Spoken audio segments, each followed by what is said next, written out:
تیمێکی مەڵبەندی 16 ڕێخستنی حەمرین بە هاوکاری بنکەی تەندروستی کۆماری هەڵساین بە تاقیمکردنی گەڕێکی کۆماری و دواتریش شوێنەکانی تر بۆ خۆپارێزی لە کۆرۆنا دیارە ئەم بەڵاو پەتایی ڕووی کردووە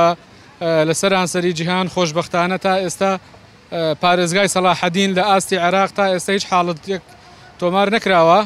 و خۆپارێزی تیمە تەندروستیەکان و هاوکاری خەڵک و ئەوانە بۆتە مایەی ئەوەی کەوا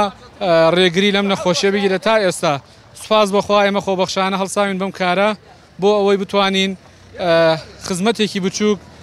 پێشکەش خەڵکی شارەکەمان بکەین شاری دووسخورماتی خۆشەویست. دیارە دوای بڵاوبوونەوەی ئەم نەخۆشی ڤایرۆسی کۆرۆنا لە تەواوی جیهان